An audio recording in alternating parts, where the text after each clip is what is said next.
Welcome back to part 2 of the Lotus on Track Elise Trophy. Coming up is the handicap race, but in the meantime, I've been catching up with Russell Treasure, who has actually only finished one race this year.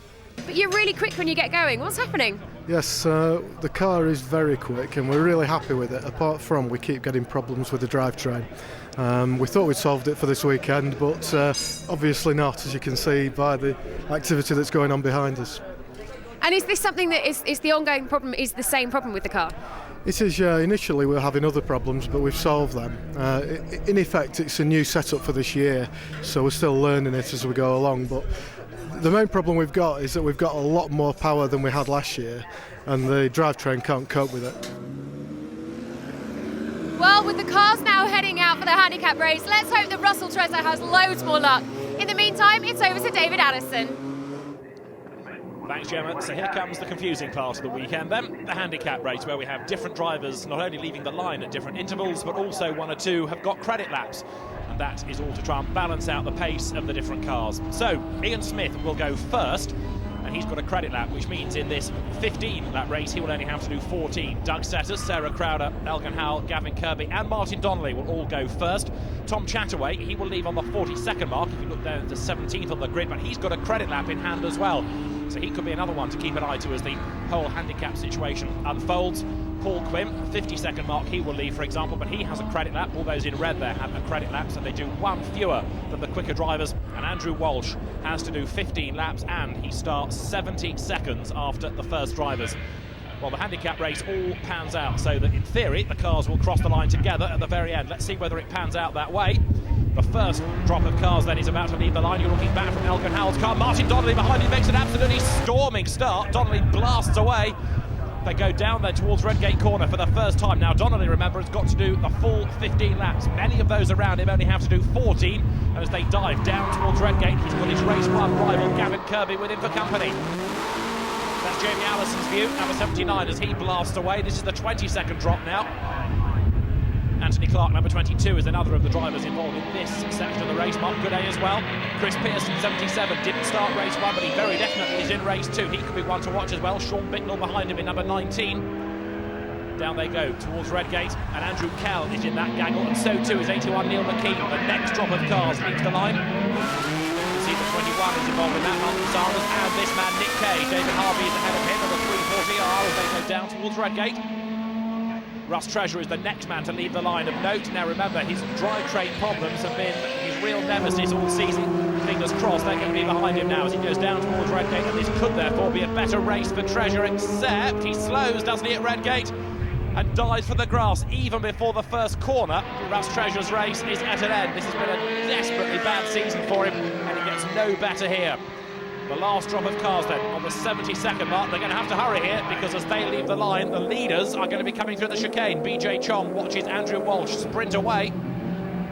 Now the fastest lap of race 1 was a 1:18, and that means that as that gaggle of cars leaves the line just 8 seconds later or thereabouts, Martin Donnelly comes storming through. Now Donnelly not yet leading. There's the race leader, number 12, that's Ian Smith, as the best of those that have got a credit lap in hand.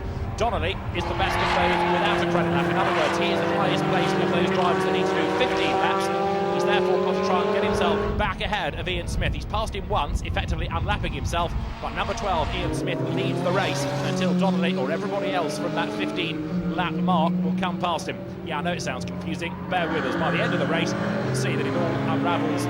Those that have got to work their way through the field will be much more competitive there. Number 9 going through is Martin Roberts. And here a good little battle raging on coming up towards McLean's corner. Got Gavin Kirby there looking for a way past 24. That's Doug Setters.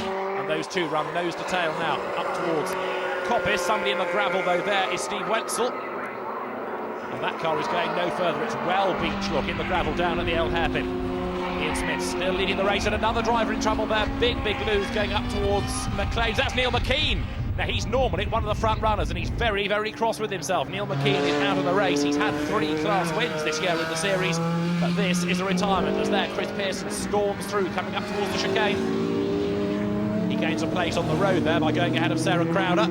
Elgin Howell is behind him, then Andrew Kell looking to try to work his way through the order. Of course, Andrew Kell, he's another driver having to do, like Chris Pearson ahead of him, the full 15 laps. Now there you can see, look, Pearson goes ahead of Ian Smith, still leading the race, number 12, Ian Smith. So in real terms, they've just unlapped themselves. from the best of those drivers who has a credit lap in hand. There's a yellow flag being shown at the top of the Craner curves. That, I think, is for Steve Wenzel's car that's in the gravel going down through the Craners. Another good scrap there is Tess Howell going through Coppins, just being able to fend off the opposition, although she runs a little bit wide, and that is now possibly going to lose Tess a place on the run down towards the chicane. You can see now as the handicap starts to work itself through gaggles of cars running together down towards the chicane. Tess Howell turns her way right and then left, James Knight tucked up behind, and then number 2 Martin Donnelly still trying to unlap himself to this gaggle of cars. Martin Roberts ahead of Doug Settles as they turn their way up through the chicane. Past the pit, Donnelly carving his way through the race order. It's a real boost for many of those new to racing this year to go toe-to-toe with a former Grand Prix driver here. Martin, who has been a staunch supporter of the Lotus on-track Elise Trophy this year. He raced for Lotus in Grand Prix, remember. He also raced for Lotus briefly in the British GT Championship at a Chamberlain-run Lotus Esprit at the end of one season. Donnelly plunges down through the Craner curves, and he's about to try to make a move on Tess Howell on the inside, going into the El Happin. Through he goes. That now puts Martin Donnelly another couple of places higher up the order. He's absolutely on the ragged edge, though, flinging the car around as here Chris Pearson versus Andrew Kell. The battle comes down towards Redgate. Company director Mark Gooday drops back behind them in the Ashdown Music into the 340R. There's Elgin Howell squeezing his way through of Ian Smith. Now that puts Howell into the lead of the race on track at the moment, and then he runs wide onto the curb and he's lost it. Howell goes right the way through. Elgin was on the marbles, I think, there. Anyway, he's gone right the way through. He's back in the right direction. There's another spinner, is Sarah Crowder, and that happens right ahead of Ian Smith as well. There's something about his very presence here that unsettles people. So Smith back into the lead. Elgin Howell second. Great battles here, but this is the midfield group working their way up towards McLean's. Gordon goes through, he's got James Knight number 99 right on his tail. There, good scrap, Doug Settles nearest out, has got Anthony Clark trying to urge his car up alongside, heading now up towards the double apex right-hander at Coppice. And this is the gaggle of cars for the lead now. Elgin Howell you're on board with, he's second, and that's Martin Donnelly right up behind him. Donnelly has had to do an extra lap, remember, to Howell, and there he is right on the tail. Howell had his spin earlier on, he's still in second place, but not for long. The race leader, Ian Smith, comes over the line. Howell is second, but Martin Donnelly, who's had to do an extra lap compared to those ahead of him, is about to go through to grab the lead. Anthony Clark goes through the chicane there, number 13, the red and white car of Matthew Barton and Jamie Allison goes through, and that's Paul Patterson, and his car is well ablaze, look. A big fire, he's going to pull it off the circuit and retire, but not for the first time this year we've seen a car catch a light in the Lotus on-track Elise Trophy. Paul Patterson's okay, he's out of the car.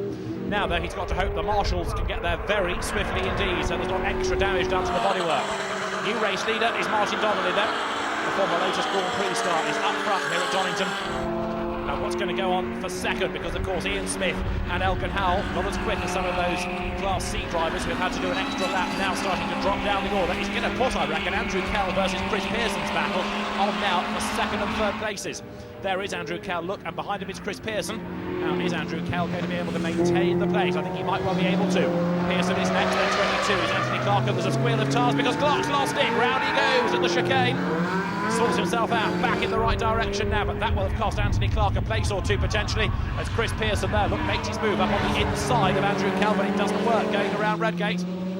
Next gaggle of cars through the chicane. You can see headlights on one or two of the quicker drivers trying to work their way through. Steve Williams in 18, 13 is Matthew Bartlett, and right alongside him in 25 there is Tess Howell. Now you can see that the handicapper has done his job because he's got half the field running together. Look over the line down towards Redgate. Nick Kay's white Elise on the inside there, tries to gain ground.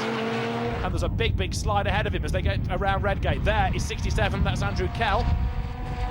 Now he's on target for second place here behind Martin Donnelly. Chris Pearson is going to be third, but into the chicane for the last time. The car's a little bit smoky. Seldom has it had so much abuse in a day, I reckon. Martin Donnelly then, in Paul Golding's Elise, is going to come through to win the handicap race here at Donington in the Lotus on-track Elise Trophy. Checkered flag falls to Donnelly to win. Andrew Kell takes second and Chris Pearson is third.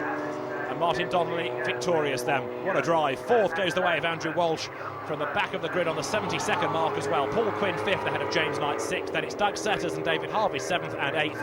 Ninth is Steve Williams and Nick Kay 10th. Well, it's time to use a long forgotten phrase in the English language. The winner is Martin Donnelly. So there we have perhaps the perfect finish to a great day's racing with Martin Donnelly, our guest driver, taking first place in the handicap race. Tune in next time where we'll be coming to you from Brands.